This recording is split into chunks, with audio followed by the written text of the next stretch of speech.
Hi, I am Timo, and today I will introduce you Simo Häyhä, the White Dead. The name was given from Soviet Union Army.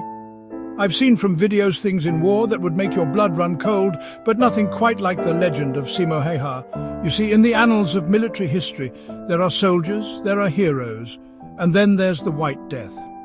Simo Häyhä, a Finnish sniper, who during the Winter War of 1939 to 1940 racked up a kill count that would make even the most hardened veteran's jaw drop.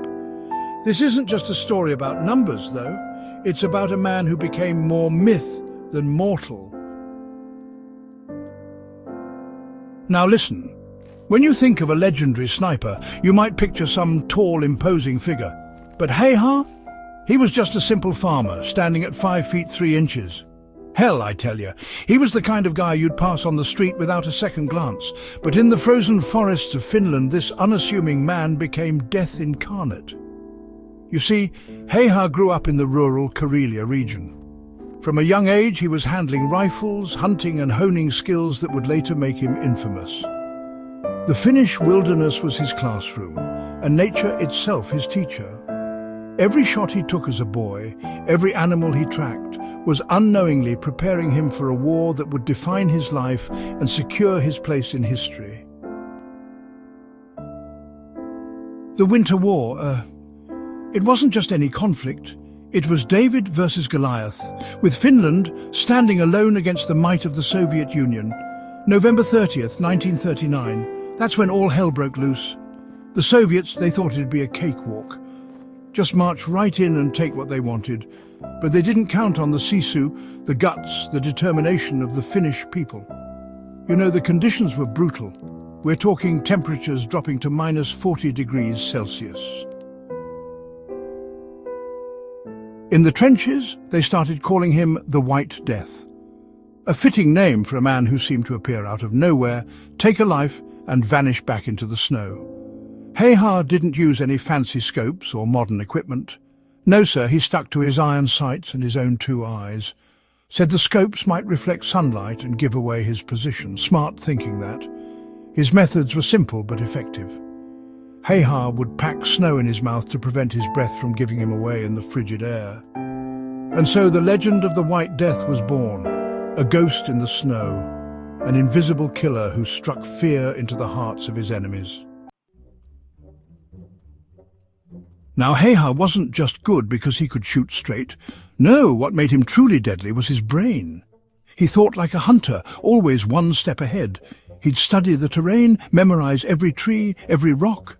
One of his favorite tricks, he'd pile up mounds of snow in front of him. Not just for camouflage, mind you, but to catch the snow thrown up by his muzzle blast. Clever, huh? The guy thought of everything. And get this, he preferred to work alone. Said it was safer that way, just him, his rifle and the vast white expanse of the Finnish winter. You see, warfare isn't just about bullets and bombs. It's about what goes on up here, in the mind. And Häyhä, he was fighting a psychological war as much as a physical one. The Soviets, they started to fear him. Can you imagine? Thousands of troops, tanks, aircraft, and they're all terrified of one man with a rifle. They tried everything to get him, counter-snipers, artillery barrages, you name it. But Häyhä was always one step ahead. It got to the point where Soviet troops would refuse to go on patrol, convinced that the White Death was waiting for them. That kind of fear, it can break an army faster than any weapon. The Kola River, that's where Häyhä made his stand. For months he held that line against overwhelming odds. The Soviets threw everything they had at Kola, wave after wave of men and machines, but Häyhä and his fellow Finns, they didn't budge an inch. They shall not pass, that was their motto, and by God they lived up to it. In those frozen trenches under constant bombardment, Häyhä racked up most of his legendary kill count, over 500 confirmed kills in less than 100 days. Think about that for a second. That's more than 5 kills a day, every day for over 3 months. In the midst of all that chaos and death, Häyhä remained calm, methodical. Just another day at the office for the White Dead, March 6th, 1940. That's a date that'll stick with me. It was the day they finally got him. An explosive bullet caught Häyhä in the face, tearing off his left cheek and lower jaw. By all accounts, he should have died right there, but Häyhä, He was made of sterner stuff. His fellow soldiers found him, unconscious but alive, and evacuated him from the battlefield. Heha spent the next year in hospitals, undergoing surgery after surgery. The war ended while he was still unconscious. When he finally came to, Finland had lost territory to the Soviets but remained independent. Heha had played his part in ensuring that independence and paid a heavy price for it. You know, it's easy to get caught up in the numbers, the kill count, the legend.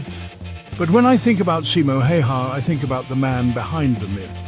A farmer who became a soldier, a marksman who became a symbol of his nation's defiance. His story is a testament to the human spirit, to what ordinary people can achieve when pushed to extraordinary circumstances. In the end, Timo Heha's story is more than just a tale of martial prowess. It's a reminder of the cost of war, the resilience of the human spirit, and the quiet heroism of those who stand up against overwhelming odds. As we remember the White Death, let's also remember the man, Timo Heha, a simple farmer who, when called upon, became a legend. Hit that like button and subscribe. Hear from me soon.